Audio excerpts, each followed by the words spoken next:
खबर लखनऊ से आपको बता रहे हैं, जहां पूर्वांचल नक्सली नेटवर्क की एनआईए ने जांच शुरू कर दी है। बलिया में पकड़े गए 5 नक्सली काशी में पकड़े गए थे। छापे के दौरान काशी, प्रयागराज, देवरिया, चंदौली, आजमगढ़ तक जाल फैला हुआ है। 5 नक्सलियों पर दर्ज है केस। एनआईए ने टेक ओवर इसे किया। डीआईजी के नेतृत्व में एनआईए ने मामले की जांच शुरू कर दी है।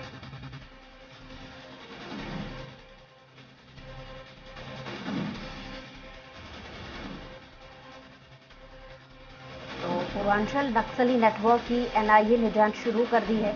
बलिया में पकड़े गए थे 5 नक्सली, काशी में पकड़े गए थे और छापे पड़े थे, जिसमें काशी, प्रयागराज, देवरिया, चंदौली, आजमगढ़ तक इनका जाल फैला हुआ था। 5 नक्सलियों पर दर्ज केस को एनआईए ने टेक ओवर कर लिया है।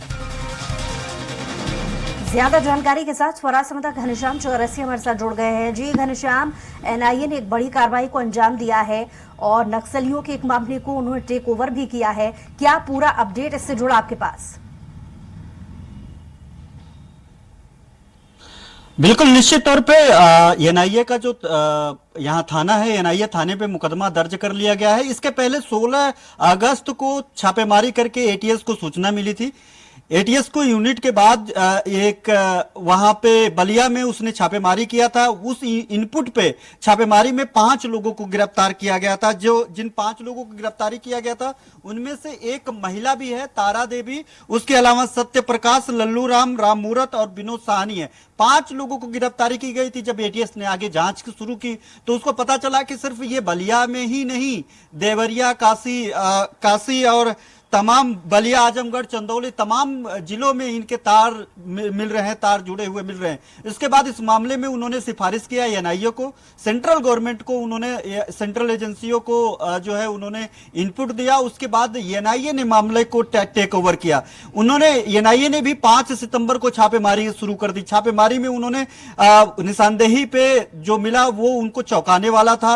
वहां पे साहित्य मिला, इलेक्ट्रॉनिक डिवाइसेस मिले, तमाम ऐसे सामान मिले, तमाम ऐसे इनपुट मिले जो ये बात ताकीद कर रहे थे कि उत्तर प्रदेश में एक बड़ी साजिश इन नक्सलियों के द्वारा रचा जा रहा है, जिसमें सशस्त्र जो है लोगों को शस्त्र चलाना, लोगों को हथियार चलाने की ट्रेनिंग दी जा रही थी। पूरा एक प्रमोद मिश्रा जो बिहार के जेल में बंद है, वो इसको मॉनिटरिंग कर रहा था, वो उसको लीडिंग कर रहा था। और वहीं से एडॉक पे जो है सीपीआई माओवादी संगठन का जो संगठन था उसको लेकर के एक पूरी तरीके से ट्रेनिंग दी जा रही थी। एडॉक पे लोगों को भर्ती किया जा रहा था, जिसमें पुरुष और महिलाएं थी। इसकी जांच जब आगे बढ़ी तो पता चला बीएचयू के भी इसमें तार जुड़ते हुए दिखाई दिए। बीएचयू के जो छात्र छात्राएं हैं उनके भी तार जुड़ते हुए दिखाई दिए।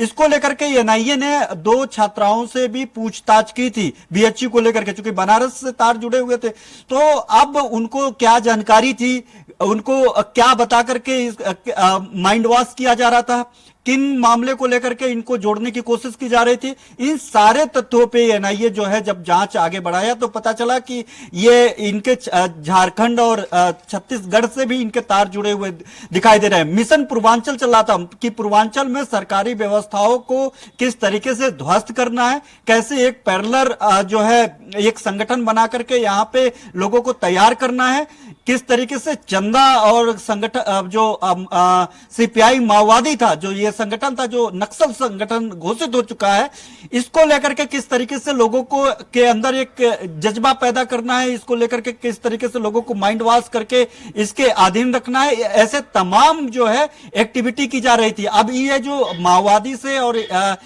नक्सल से क्या बीच संबंध रहा है, क्या दोनों लोग मिलकर के यहाँ पे अराजकता फैलाते, इसको लेकर के भी एनआईए जांच करेगी। डीआईजी के नेतृत्व में एनआईए ने मुकदमा दर्ज करने के बाद से आज से जांच शुरू कर दिया है। अब जो है उनके जो 5 लोग गिरफ्तार हुए हैं उनको रिमांड पर लिया जा सकता है। रिमांड पर लेकर के उनके निशानदेही पे और उन कड़ी को भी जोड़ने की कोशिश होगी। क्योंकि ये जो तारा देवी है, तारा देवी के बारे में बताया जा रहा है कि वो पिछले 20 सालों से वो सक्रिय थी नक्सलवाद में, नक्सली मूवमेंट में वो पिछले 20 सालों से वो काम कर रही थी। छुप छुप करके जो है वो तमाम ऐसे एक्टिविटी को हैंडल कर रही थी, जो पूर्वांचल में तो काम ही कर रहा था, जिसका जो सूत्रधार था वो जो है छत्तीसगढ़ में था, वो जो है सोनभद्र में था, वो जो है बिहार के अन्य राज्यों में भी था। तो ऐसे में उसको तारा देवी पे सबसे ज्यादा नजर होगी। और जो लोग जेल में बंद है, किन किन लोगों से ये संपर्क में आकर के पैसे ये लोग इकट्ठा करते थे, जब इकट्ठा करते थे पैसे वो किनको बेचते थे, कहां कहां पे क्या इनकी रणनीति रही है, आगे किस तरीके से ये षड्यंत्र रच करके उत्तर प्रदेश के पूर्वांचल को अपने 2024 लोकसभा चुनाव के पहले किस तरीके से इन लोगों की प्लानिंग थी, क्या क्या प्लानिंग थी, इन सब सारे एंगल पे अभी एनआईए जांच करेगी। जी बुसरा। चलिए, बहुत शुक्रिया तमाम जानकारी के लिए घनश्याम।